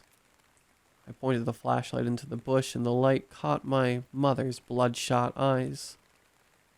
It was their choice. Bone for bone. What was the deal? I asked. What body? Bones? What did they get from you? It regarded me for a moment, head tilting back and forth, before finally it seemed to make up its mind. I'll show you my baby, it cooed suddenly in my mother's voice. The thin hand reached out from the bushes. It hung there waiting for me to grab it. As I reached out, I felt a second hand at my side. I looked to see my father, pale-faced and thin-lipped, ready to face whatever was to come. I nodded at him and reached out to take what was once my mother's hand. We didn't move, but I felt like the forest tilt around us. Murky grays and blacks bled together and reformed themselves into new shapes, new trees. I never felt my feet leave the ground, but in a few moments, my father and I were standing at the base of a massive tree. A wave of nausea hit me, and I released the hand in front of me to lean to the side and retch. I could hear my father do the same. When I straightened up, we were somewhere completely different. No clearing and all new trees. I wasn't even sure it was the same forest. No wonder the sniffer dogs never found anything. The thing that was once my mother stood before me. It turned and pointed to the base of the great tree. Sitting at its base was a massive collection of branches and twigs. It was about 6 feet across and 2 feet high. The branches were held together with little bits of bright string and colorful scraps of clothes. I noted with sick fascination that many of the knots seemed to be tied off in tiny bows. As I neared it, I saw a depression in the center. Along the edge where it sloped in, a spot of pink caught my eye. My stomach dropped as I recognized it as a filthy night shirt, not unlike the one Vicky had been wearing when she disappeared. I shouldn't have let myself hope. It had been years. How could anyone survive alone in the woods for that long? Never mind a child. I crept yet closer, and the pit in my stomach became a stab as I saw what lay curled up in the massive nest. It looked like a person at first, not unlike the form my mother now carried, hovering almost protectively over the nest. I could see the form, the head, the limbs, but it wasn't until I got closer that the smell hit me. The corpse was naked and gray. It was too tall to belong to a 6-year-old, but not big enough to be any more than an adolescent. The limbs were emaciated and the hair was long gone, with skin sloughing off in large chunks. Getting closer, the remaining skin appeared leathery and burnt at the edges. Empty cavities were left where the eyes and teeth once resided, and I reached up to cover my own mouth in disgust. I took a step back as the thing with my mother's body began to stalk around the nest. In my horror, I noted the person-sized depression next to the body. Oh my God. I'd almost forgotten my father was there. Before I could stop him, he was at the edge of the nest. His face twisted in pain as he looked down at what was left of what I presumed was Vicky. Oh my God. By now, the thing had made its way around the nest and was now standing behind my father. I watched the two of them crane over the side. My father was frozen in disgust, while the thing seemed to admire what I could only assume was its handiwork. I saw a hand snake over his shoulder as he went rigid. I found her. My mother's voice crooned into his ear. I found our baby girl. My father shrieked and swung around, catching the thing in the jaw. It made a pained cry and stumbled back, cupping its battered face. Dave, it whined in my mother's voice. What are you doing? At this, my father paused, fist still raised. He looked helplessly from the thing to the body in the nest. The thing that was not my mother swayed on its feet as it reached out an arm to my father, other hand dropping from its cheek. It smiled at him in a way I could only describe as loving, black soot covering what were left of its teeth. I found her, Dave. We can be a family again. Lena? He asked, starting to shake. Lena, I swear to God, what the fuck is happening? I got our baby back, the thing replied, leaning over the nest and reaching in to caress the cheek of the corpse left inside. The deal worked. What deal? He pleaded, looking down at it. He gestured desperately. That can't be. That's not our daughter. He looked about, ready to cry. Lena? She's dead. The thing with my mother's face cocked its head like it was confused. But she's right here, it said, still in my mother's voice. She's just sleeping. No, he mumbled, taking another step back. No, you can't be. That can't be. Something inside seemed to give. I stepped in. What are you doing with my mom? The thing's eyes shifted to me and it stood. That black smile was back. Taylor. I want to talk to you. What did you do? I'm so glad to. The thing's eyes seemed to glaze over mid-sentence, and its arms fell to its sides. The smile fell from its face, and after a moment a new gleam came to its eyes. It was as if the entire presence shifted. She is here. The thing's voice was back to the gravel of its former self. You're not my mom, are you? I asked. Sometimes, it replied, its head slowly cocked to the side. I looked back down to the tree. Everything was swirling together now. I had to try to keep one thing straight at a time. That's Vicky? I asked. The thing nodded. How did she die? The thing looked up at me with my mother's face. Weak, bad fit, burned out. My father let out a small gasp. I continued. Did you use her like you are using my mom? It was a deal, it hissed. Their choice. So my mom traded herself for Vicky, didn't she? I said, trying to keep my voice in check. Fear and anger welled within me. Did she know Vicky was dead when she made the deal? Body for body, flesh for flesh, all the same in the end. It's not, I exclaimed as my father gripped my shoulder. I looked back at the nest. How could you make a deal with a child? No deal. You closed the window. So you just took her? Bone, blood, all the same. You killed a child. It simply tilted its head to the other side. Seeing my mother in such a state, and my little sister in that moment, I wanted nothing more than to grab a rock and finish what my father had started. The thing had taken away any chance I would ever have to reconcile with my sister, any relationship we may have had. I'd never even gotten to really know her. We were too busy being selfish, stupid kids. My sister died thinking I hated her, and now it didn't even matter. Vicky was dead, and my mother... Is my mom dead too? I asked through gritted teeth. The thing slowly shook its head. Bad fit, but not burned out. My father's grip dug in as he glared daggers at the thing. It can't get away with this. Something about his tone snapped me back to reality. I'd come here to bargain, not for revenge.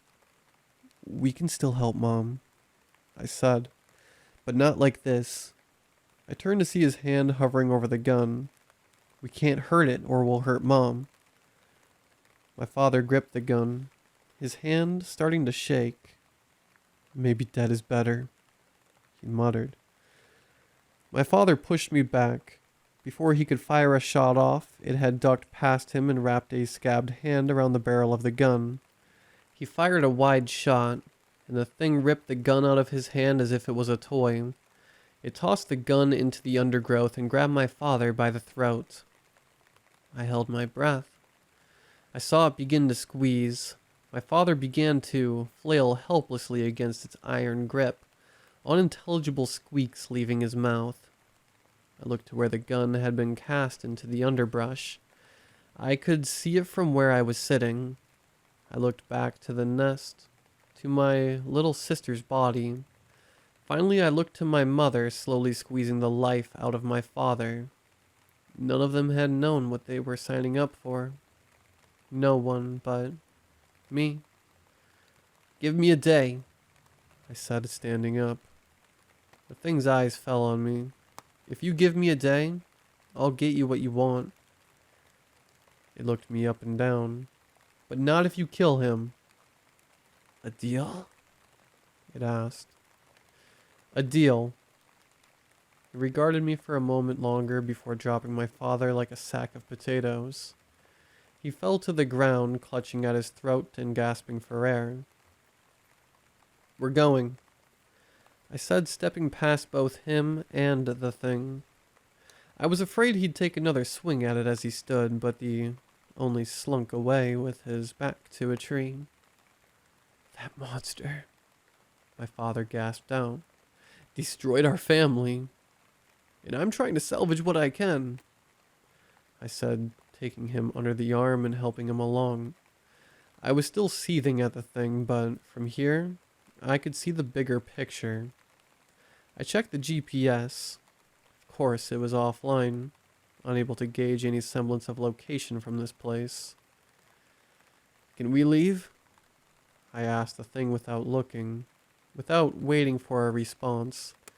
I grabbed my dad by the arm and turned to leave. What about Vicky? My father asked, straightening up. I looked back at the sad nest. What about her? We can't just leave her here. I dragged a hand down my face. What are you gonna do? Bring her home? He motioned sadly to her corpse, searching for the words. I continued on. If you want to explain to the police where her body came from, be my guest, but don't drag me into it. Before he could get another word in, a soft wail came from behind us. My baby. My mother's voice came from the thing. I wondered how much of her was truly left in there.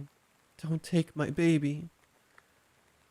The thing that may have been my mother, or at least had her face swayed on its feet. Its pained expression was exaggerated. The muscles pulled as far as they could go, like it didn't quite remember how faces worked. Before we could respond, it turned and staggered back to the nest. She's here, the thing muttered. She's right here. I watched as it reached into the nest, caressing the face of my sister's corpse. Stop, my father barked. It's not her. Just stop. The thing stopped and turned around. The eyes were different somehow. Brighter. Of course it's her, it said, but I saw its hand slowly fall away from the face. My father gestured down at it. Where's her pulse? Christ, where's her eyes? Lena, she's dead.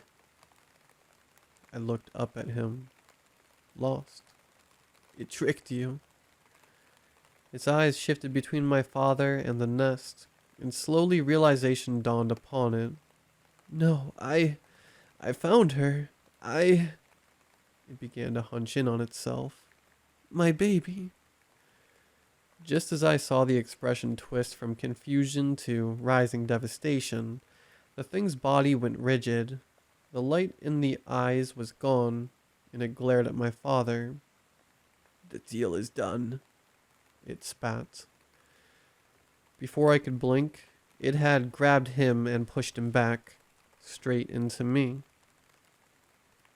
As we went tumbling to the ground, I felt a wave of nausea and knew that the thing was done humoring us.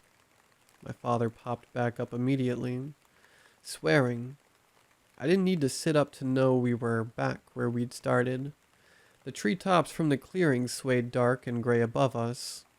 I stared at the sky as he raged. I couldn't see the stars past the clouds, and after a few moments the raindrops shook me out of my stupor. Slowly I came back to the present. I barely listened to his tirade, going on about leaving Vicky's body, about leaving my mother to suffer. He tried to talk to me, to get a grip on what we'd seen and heard, but I was too exhausted to respond. When he was finally done, I checked the GPS and began to lead us back to civilization. The walk back felt significantly faster than the walk in. Night had fallen by the time we reached the house. My father immediately slunk off to bed. I wasn't far behind, getting into my childhood bedroom. It was unchanged, with Vicky's bed still pristinely made up next to mine with her toys and blankets. I felt a tug at my heart. I had never really accepted my sister's death, instead choosing to believe she was living her most feral life somewhere in the woods with the thing. Knowing that wasn't true anymore shattered the last bit of childish hope I had left. I opened the window and waited until everything got quiet. It wasn't a day later, but something told me the thing in the woods wouldn't stay away that long. "I know what you want," I said into the night. I prayed the words over in my head, the ones I couldn't say in front of my father. "Let me tell you what I want." The air was still. "I want my mom back. Living." I pointed to my chest, heart beating. "Flesh for flesh? Person for person," I said, shaking my head. Took a deep breath. "I want Vicky back too." "More flesh," it hissed. "She wasn't yours to take," I hissed back. "She's dead. You don't need her anymore." No response. "If I give you what you want, would I still be conscious?" I asked the darkness. "Like her?" "We would be," the thing answered. "Would I lose all my hair and look like—" I shuddered. "That won't matter," it answered. "Wear mask." I barked out a joyless laugh. A tear slipped down my cheeks as I looked up into the dark sky. I wasn't a little kid anymore. I was bigger, smarter, and I knew I had what the thing wanted. I'd need time to take care of my mom, of Vicky, to say goodbye. Felt a pause. "You can find another body in the meantime. Just give me time to get my affairs in order." Felt almost silly, saying a line like that, but it wasn't untrue. Leaves outside my window rustled. "Alive. Delayed. So many conditions." "You want a good fit, right?" I asked. "A long fit? We all have to make compromises." I shifted back the window screen. "We both knew it was always going to be me. You let my mom and sister go and I'll come to you. Does that sound like a deal?" The thing seemed to mull it over. Finally it spoke. "This body cries too much. Bad fit. Bad flesh. Your body much better." It reached what was once my mother's slender hand through the screen. "A deal." I shook it, feeling the scabs across my skin. I wondered if my fate would be the same. I guess at this point the wondering didn't really matter. I went to sleep like nothing happened that night. In the morning was woken by a shriek from downstairs. I beat my father downstairs to find my mother on the porch, screaming and bleeding. The scabs along her skin had opened up, and she seemed too weak to pick herself up. As my father scrambled down to see what was happening, I rushed to grab a throw off the couch to wrap her in. I came back over and nearly gagged as I saw what she was cradling. Vicky's body lay twisted in her arms. I clutched the throw close and knelt down beside her as my father gasped behind me. My mother stopped screaming and looked up at me, pain across her face in earnest. "I tried," she groaned, pulling Vicky a little closer. "It's okay," I said, the only thing I could think of in that moment. "You're back. You're here now." My father knelt beside me. How are you here?"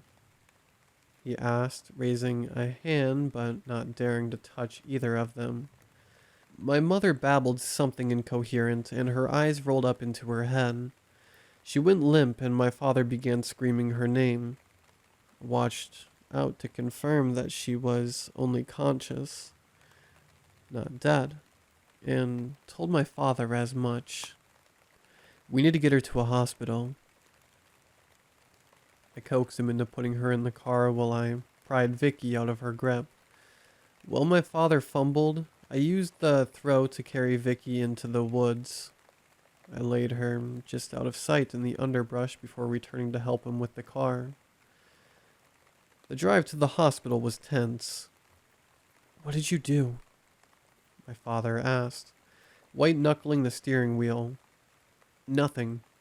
Don't bullshit me," he barked. "Don't order me around," I barked back. "How were they here?" he asked. "I don't know, and right now it doesn't matter. We have to get our story straight." My father paled at this, and we spent the last few minutes of the ride confirming our story.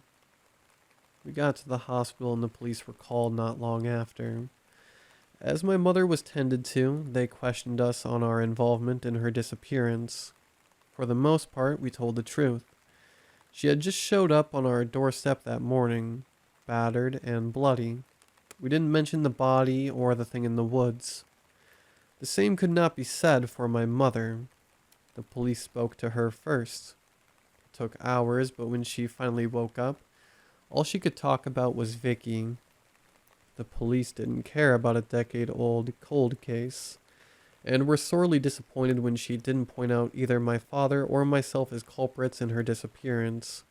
As far as anyone could tell, she'd simply had some kind of nervous break and wandered into the woods. It was plausible enough, and eventually the police relented. When I finally got my chance to talk to my mother, she was groggy due to painkillers. She couldn't tell me what it was like being a part of the thing. She claimed she didn't remember. I wanted to believe her, but the look in her eye, the same one from my childhood, told me she remembered more than she was letting on. I didn't push it though. I made my deal. There was no point anymore. When my father and I returned home from the hospital, we debated what to do with Vicky's body. It didn't feel right, burying it without her there, but we didn't have much choice. We didn't have anywhere inside to put her that wouldn't stink up the whole house, and leaving her in the bushes for animals to get, that seemed even worse. My father and I ended up picking out a clear spot in the woods far away from any trails or animal paths. As we finished throwing dirt on the grave, I stood to face my father. "I'm going back to college." I lied. He said nothing. "It doesn't feel right to stay." "You don't have to go," he said quietly. I just shook my head and turned to trudge back to the house. "Taylor," my father said gruffly, and I almost didn't stop. "What?" I asked, half turning back to him. He opened his mouth to say something. Genuine worry on his face, but he seemed to think better of it. His shoulders slumped. "I love you." "Thank you." I walked back to the house without another word. They kept my mother in the hospital for a long time after her return. After she was stabilized, she was moved to the psychiatric unit for further treatment. Taking it over with my dad, we decided not to tell her about our encounters with a thing in the woods. In a way, it was cruel, letting her believe that it had all been in her head, but it was also safer. My father wanted to put everything behind us anyway. And where was I going? Who was I to judge? The thing in the woods didn't visit me again after the deal was made. I guess it didn't need to. I've been thinking about it a lot since then. I keep wondering, who was the body before? Were they a good fit? Will I be a good fit? It's been a lot to process, but I did what I set out to do. I got my mother back. Hell, I even got Vicky back, sort of. Isn't that what matters? I thought about running, about ignoring the deal and returning to college. It would be so easy to leave and let my parents deal with the fallout of our failed bargain. But that won't happen. In reality, I don't think I want to leave. I don't really want to go back to college. I have no real friends to speak of, and I haven't needed the support of my family for years. I guess in a way this is a new beginning. The woods are quiet. I'm writing this now so someone knows what happened to me. I hope it doesn't get back to my parents, but if it does, oh well. I wonder if they resent the fact that this didn't happen sooner. Before Vicky, before my mother. Maybe none of this would have happened. But it's too late for regrets now. I hope they don't come looking for me, but if they do, I don't think it'll be a problem. At least not for us. I think we're going to do incredible things together.